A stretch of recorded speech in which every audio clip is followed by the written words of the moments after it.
Estimado Diego Petersen, ¿cómo estás? Qué gusto saludarte. Buenas noches. Raúl, qué gusto, muy buenas noches. Nos extrañábamos. Ya se extrañaban las verdaderas, las únicas. Bueno, oye, a ver, vamos entrando en tema. Sí, el próximo jueves es el informe del gobernador del estado, Enrique Alfaro, pero dio un previo, un informe de seguridad ayer en Palacio de Gobierno, sí, y bueno, habló de delitos patrimoniales, se habló de delitos federales y bueno, ¿qué escuchaste? ¿Qué destacas de este informe?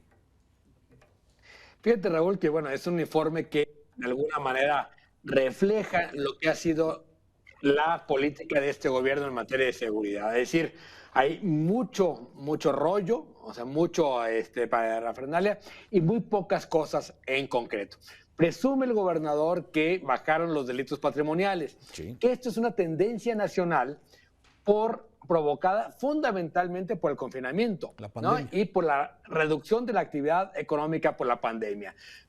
No, en ningún momento se vincula una política pública, es decir, hicimos esto y sucedió esto. Simplemente presume que hay una reducción importante en los delitos patrimoniales y luego dice que los homicidios pues no se redujeron, ¿no? Están igual en la parte más alta, o sea, nunca había habido tantos homicidios en el estado como los hay ahora, y al igual que el presidente presume que están estables, pero que el 80% tienen que ver con el crimen organizado. La gran pregunta, Raúl, es cómo saben que tienen que ver con el crimen organizado si no se han investigado, judicializado y presentado ante un juez. Es decir, eso es lo único que no hay. Tenemos una fiscalía que no investiga nada y que presumen que es crimen organizado. El gobernador dijo, cuando hay alguien que muerto por bala y no hay robo, es crimen organizado. Como si realmente eso explicara o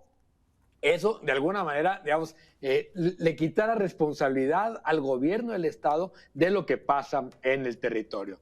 Pero me parece que lo más grave fue el tratamiento que dio a todo lo que tiene que ver con feminicidios y la violencia intrafamiliar. Lo dejó pasar muy fácil, aprovechó ahí para echar el caballo a que le cae bien y que no le cae bien, y al final terminó haciendo algo, digamos, que de lo que debía ser empatía con las víctimas, terminó siendo no solo poco empático, sino incluso grosero con las víctimas de la violencia de género. Y eso me parece, Raúl, que son realmente chingaderas. No necesitamos que nos vuelvan a decir el esfuerzo que están haciendo, necesitamos resultados. Y eso implica que haya cambios en la Fiscalía, en la Secretaría de Seguridad y en la justicia, es decir, en el Poder Judicial. Y de eso nomás no se habló. No se ve de alguna forma que estos cambios y ya estamos a 3 años, ¿sí? Exactamente de esta administración. Déjame cambiarte a un tema federal, a un tema nacional, desde luego, pero que es de interés para todos. La Suprema Corte de Justicia, bueno, otra vez parece que corrige pues una aberración que parecía ser el tema de la prisión preventiva para delitos fiscales, es decir, por la simple sospecha, entrar a la cárcel, ¿sí? ¿Qué piensas de esto? Mira, yo creo que en general la prisión preventiva, ¿no? La que es, digamos, por motivos de evasión, de posible evasión, etcétera, que es por lo que está, por ejemplo, de Robles, y la oficiosa, es decir, la de te meto al bote mientras averiguamos, en general no debería de existir. O sea, ¿por qué va en contra de la presunción de inocencia? La Corte ha dicho, podemos tener prisión preventiva cuando digamos, el hecho de dejar en la calle al presunto delincuente puede generar un riesgo para la sociedad. Ese es el único caso en que debería de haber prisión preventiva, ¿no? Pero para los gobiernos, y en esto digamos, se parece mucho este gobierno al de Felipe Calderón, la prisión preventiva es una manera de generar una idea de seguridad. Y entonces el presidente hizo un catálogo, le mandó a la Cámara y la Cámara le aprobó un catálogo de delitos que merecen prisión preventiva, entre ellos, por ejemplo, corrupción o evasión fiscal. Y la Corte lo que está diciendo ahora, en este momento, solo sobre la evasión fiscal, pero en algún momento tendrá que abordar todo el caso de la prisión preventiva, es decir, a ver, no tiene ningún sentido la prisión preventiva, va en contra del derecho. No se trata, curiosamente el presidente dice, es que lo que pasa es que están defendiendo a los fifís. No, están defendiendo a la gente que no tiene recursos, que son la que está en la cárcel. Si vemos lo que pasó con Felipe Calderón, cuando se volvió, digamos, se hizo prisión preventiva para los que cometían algún delito de delincuencia organizada, es que se llenaron las cárceles de delincuentes por tener un cigarro de marihuana en la mochila, ¿no? O acusados de narcomenudeo, ¿no?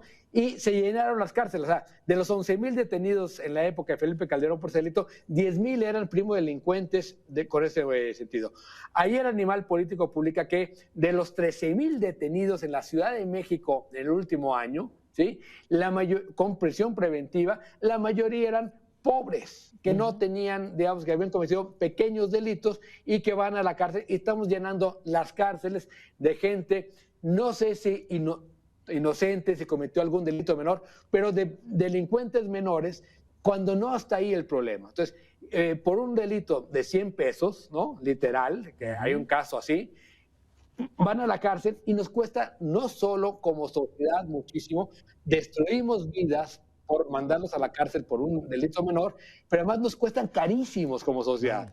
Entonces creo que la Corte está haciendo muy bien en corregir la plana, porque la prisión preventiva en general, Raúl, son chingaderas. Debería ser una excepción y no una regla. Sí, violenta la presunción de inocencia, nada más. O sea, es primero, eres sospechoso, vas a la cárcel. Y bueno, pues, lamentablemente esto afecta también, lamentablemente, a los más pobres, a los que no se pueden defender. Sí, las cárceles deberían de estar no llenas. O sea, la cárcel debería ser la excepción. Hay muchísimas otras formas en que las sociedades más avanzadas han ido corrigiendo o castigando la delincuencia, que no necesariamente es la cárcel. Bien. Diego, muchas gracias por tus comentarios aquí en Mega Noticias. Contrario, un gran abrazo. Un saludo, gracias Diego Petersen. Vamos a hacer una pausa, regresamos.